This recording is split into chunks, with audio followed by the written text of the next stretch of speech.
What's up guys, Jake from Fitness Culture, back at the University of Houston with my man Alan Bishop here. He's the director of sports performance here, and he oversees men's basketball. That's where we're at. We're in the men's basketball weight room here at the University of Houston.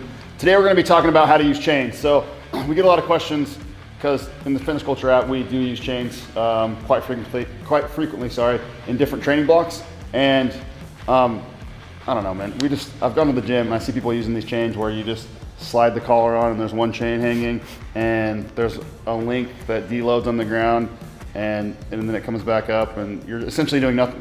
What you are getting out of that, there's one thing you're gonna get out of that. When the chains are off the ground and they're hanging, you're definitely getting some stability work. Obviously the chains are adding weight and some instability at the top, and that is actually good. Like being stable on the bench press, I guess I'm just talking about bench on anything, but bench press specifically, it's really good work to do that, but right when those chains start hitting the ground, you're gonna lose that stability work anyway. So you're getting a little bit of stability work with those weird long chains that don't deload or anything, but the way that you really wanna set up chains is so that you get a significant amount of weight that deloads at the bottom. So it works with the strength curve of the movement. Alan's gonna talk about that as we go further on in this video, but at the top, it's obviously gonna be the heaviest. As you come down, the chain should deload significantly at the bottom.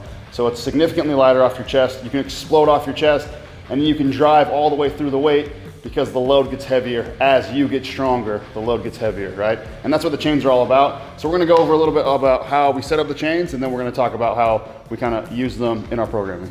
When it comes to using the chains, there's three concepts that we're looking at. First is gonna be strength curves, second is gonna be accommodating resistance, and third is gonna be compensatory acceleration training. And this is a really simple concept. All a strength curve is that there's gonna be points in the movement where you're stronger than others. So for example, in the bench, you're gonna be weak in the bottom and be really strong at lockout. And that's all a strength curve is just talking about where the bar is gonna be simplest to move at, okay? Now we're gonna talk about accommodating resistance. And what accommodating resistance means is that where you're the weakest, you want it to be the lightest.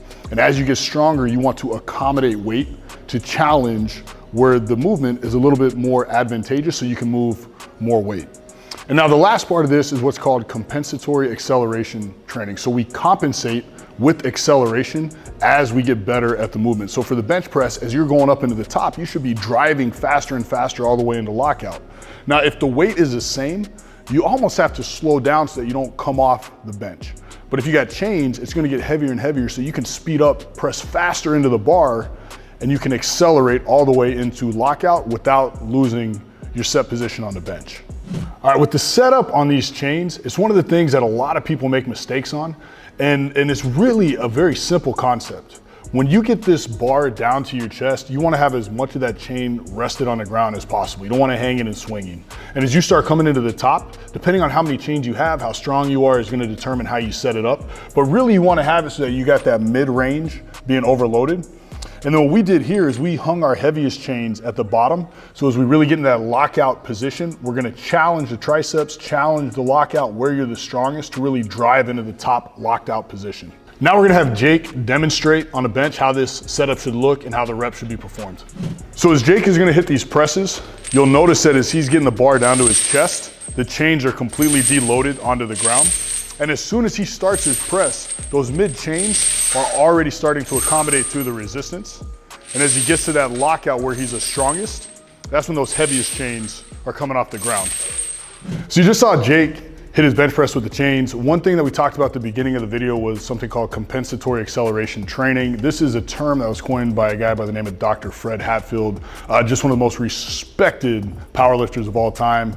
And one of the things, if you go back and watch videos, you see Jake pressing, is what he's trying to do, he's trying to tap into as many of those fast twitch, high threshold motor units as possible by driving as hard as he can into that bar. And the reason that's important is that you need to tap into and fatigue those fibers because they have the most growth potential and they have the most potential for strength. So if you're not tapping into them, if you're not working them, you're not gonna get bigger, you're not gonna get stronger. So the intent that you're pressing into that bar is gonna be key. All right, good stuff, Alan. Thank you. Say a lot of big words. Anyway, guys, I hope you guys really enjoyed this little tutorial on how to use chains. I love using chains in the training just because, like what Alan said, a lot of what lifting is to me is the intent that you lift with. That's how you get stronger. And a lot of people, I feel like, don't lift with that intent. Every time that bar comes off my chest, I'm pushing as hard as I can, honestly. I mean, unless obviously I'm doing, I guess even when I'm doing a set of 30, I'm gonna think like racking that thing out. Yeah. So anyway, the chains really give you that intent. It feels nice too because obviously it's deloaded at your chest and you can really drive even faster. And for me, when I started using chains in my training, it really helped me explode a little bit faster off my chest because it was a little bit lighter, but it allowed me to drive through the weight. So you get like the central nervous system stimulus of that heavy weight at the top, and then that's obviously going to prime you a little bit at the bottom too to be more explosive off your chest, and then you can just drive all the way through the weight. So anyway, I love using the chains, and we really just wanted to go over how to set them up because I'm here with Alan. He's got some nice chain setups, and we can actually use it here. And I just wanted to go over it because I really think people are kind of missing the boat on their training with the chains when they use those collar chains. Like you're not deloading any weight. Like when you think about deloading a link at the bottom, you're like deloading a pound. It's like so insignificant that it's not doing anything for you. So if you can, invest in some of these chains. What are these chains you got here? These are called Easy Straps. So the Easy Straps and the chains both come from a powerlifting site called Elite Fitness Training Systems, Elite FTS. Yeah, so these Easy Straps are nice because you can just have a training partner and just clip the chains into different spots for whatever's gonna work for you guys. So I'd recommend, if you're serious about your training and you're using chains in your training, to invest in a pair of chains like this. I hope you guys liked this tutorial on chains. Make sure to go follow Alan Bishop, Coach Alan Bishop on Twitter and Instagram. He's really good on Twitter.